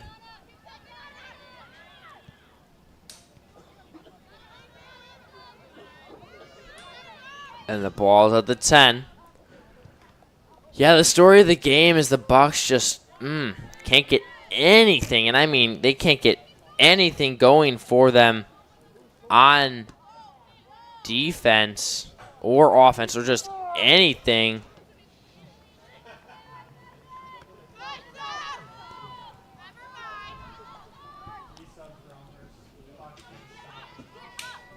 And there's going to be 13:33 to go here.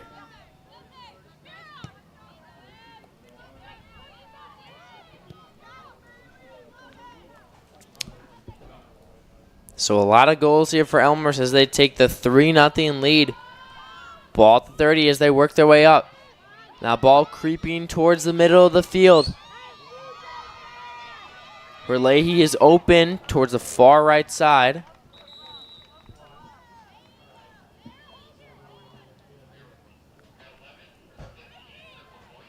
And there is going to be a sub in. 11 for 15. So approaching 13 minutes to go.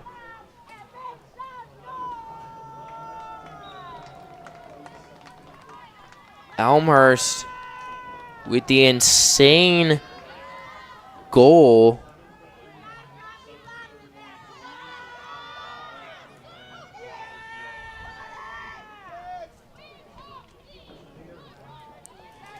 Finally, the Bucks with somewhat of a possession in Elmhurst territory. Let's see what they can do.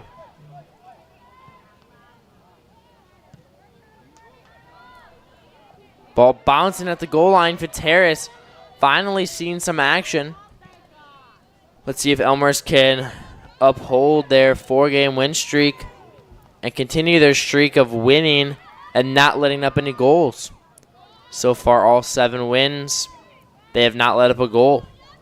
Big credit to Fitzharris. Smart decision by letting that one roll out, letting your offensemen work their way up the field, get some more space. Some contact there towards the 25. As the Bucks are gonna, they seem a little restless here with 11:40 to go, down 3-0. Most likely they're gonna advance to 1-6-1, while Elmhurst will advance to 8-1-1. One of the best starts we've seen in years. Elmhurst with the ball at the 30. It's gonna be another stoppage here.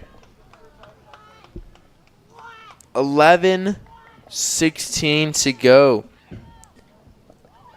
A nice crispy night here in the fall. Late September night. Final 11 minutes to go. It's 67 degrees here. Here we go, kicking at the 30. Now it's going to land back at the opposing 30. Elmhurst kicking this one out as that ball slowly winds up towards the 50. For Lang with the ball. Trying to get something. And pass intended for Nordstrom, but couldn't connect.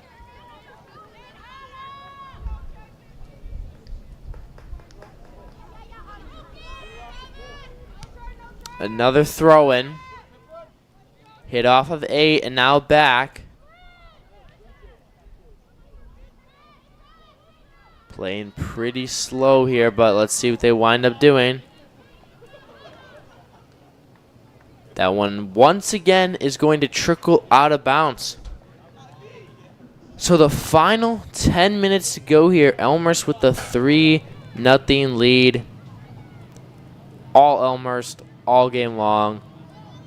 In just really everything. 34 shots, 19 shots on goal. So much action for Elmhurst. The only Elmhurst player. Let's see a one-on-one scenario. You got to shoot this one. Ooh. Saved by Williams. You wonder if that slight hesitation could have cost it. She had it, hesitated, leaving room for the defender to cover her. Way harder shot. I think if she just shot that right away, even though it would have been harder for her to shoot it, there would have been more of an opening and a possible redirect opportunity as that one goes out of bounds. 9 minutes to go. So far, everyone has been on this field and getting action. Funny enough, the only player that hasn't really got action is the goalies. They've only seen 4 shots.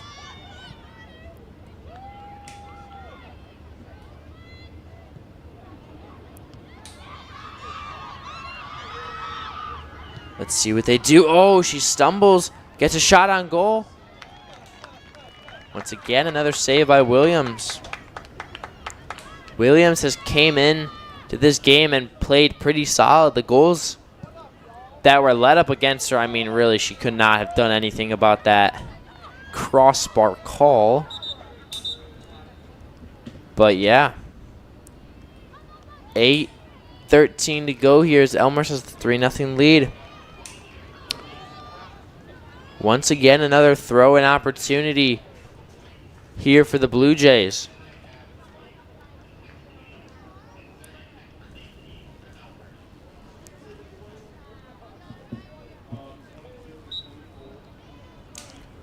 Nevins, one of the best players so far with 6 shots and 1 goal.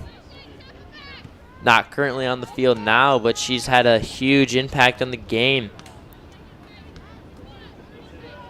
As for Shy Lang,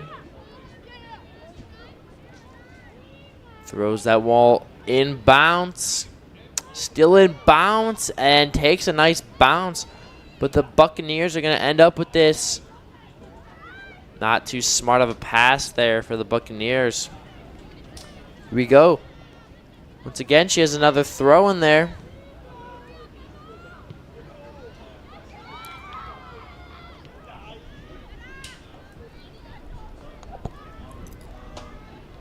And that's going to be at the 40. And that one's going to be out on 22 as that one slowly trickles out. But yeah, of course, this is almost set in stone here. But going forward, if you were the Bucks, like I've said many times, 2 main things: time of possession and shots on goal. You need to get the ball in opposing territory, and you just have to do it. You just have to find ways. You've been playing soccer forever. You just have to find ways to get the ball in the opposing territory. The next one is shots on goal. You need to just get shots on goal. I know it's harder said than done, but you just have to get it in. You got to get shots on goal. You cannot put up 4 shots and your opponent put up 36. Something is going wrong for you. So you got to get a better matchup. So here we go. Elmhurst with the ball at the 40. 6:35 to go here as the time is winding down in this second half. A lot of subs in so far. Feeling fresh.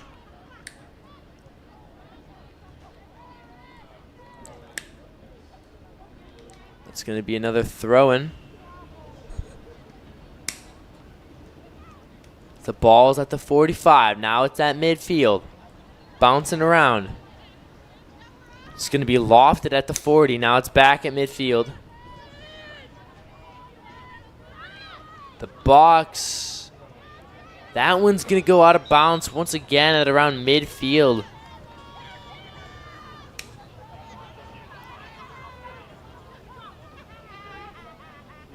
Final 5 minutes and 33 seconds to go here. A lot of new faces on the field.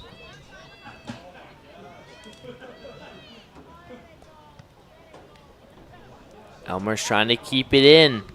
Getting pressure here. They got to extend it from the sideline. Elmhurst working their way up the middle. Good pass. Let's see what she can do with it. Battle in the corner. It's going to be bounced off. And kept in bounds for now. And just not a good decision there. Kicked straight out of bounds by the Bucks. And here we go. Elmhurst once again. 5:15 to go with another throw-in. And Pascal is going to leave this game while Workman will come in. And the throw-in kicked and bounced, and it's going to land straight out of bounds. Final 5 minutes to go here as Elmhurst has a 3-0 lead here.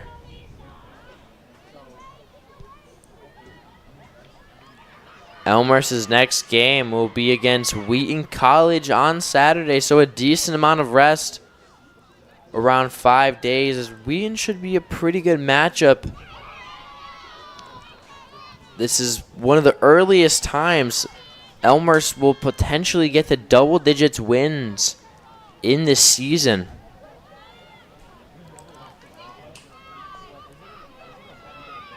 Of course, they can't get the double digits wins before October because they only have one game left after this. But then they have a massive, massive game after Wheaton College. They have October 1st against Carroll. Collision there in the corner. Getting something on goal. But ultimately could not get on goal. But that is huge. Just getting it on goal. You're in that deep of a territory for the first time in who knows how long. And you send a message, even though that was wide right, sends a message that we're here putting this ball on goal. And now it's in the back of Elmhurst's mind. So best defense I've seen in the past couple minutes here for the Buccaneers, and they've been great. 3:19 to go.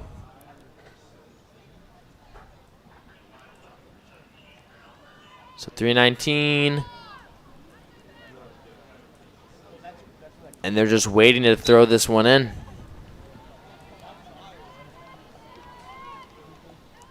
Thrown in at the 40. Now it's trickling its way to the 50. Workman applying pressure. That ball is going to trickle down to the sideline.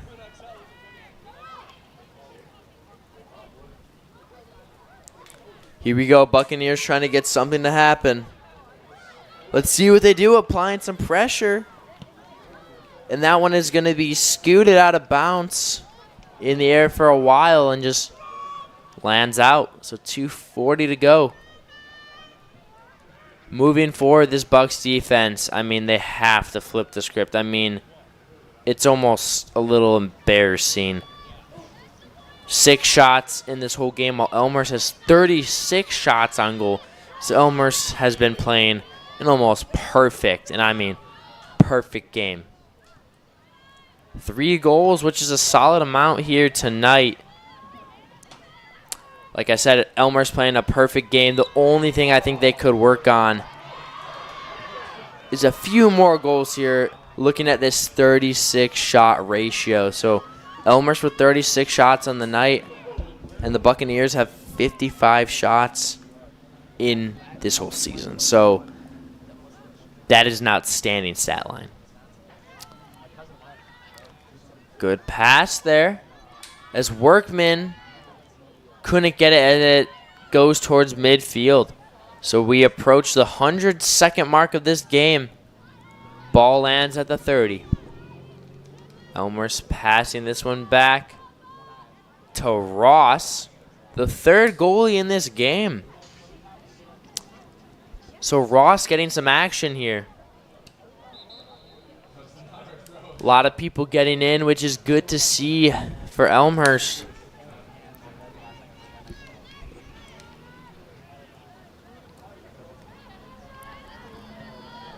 Perfect pass there, and it's connected at the 40. Another good pass, but couldn't quite get a grasp on it. Final minute of this game. Now we're at 50 seconds. Elmer's trying to get another goal to pat the stats here. That's going to go out of bounds once again. So if this score holds true for the next 38 seconds, the stat line will be correct, and Elmhurst will continue their win streak and extend it from 3 wins to 4 wins. And what's crazy is every Elmhurst win, they have not let up a goal. There haven't been any 3-1 wins, 2-1 wins, nothing like that. Every win has been a shutout. So great goaltending from all these goaltenders. 10, 9, 8. Final 6, 5 seconds. 3, 2, 1, 0. And there we go. That is it, and the game is over. Elmhurst takes the win 3-0 and extends their win streak from 3 to 4 games. An absolutely and utterly dominant performance from Elmhurst. Not only the score, but the common theme tonight was a crazy, and I mean crazy, amount of shots on goal. 36 shots on goal compared to the Buccaneers 6.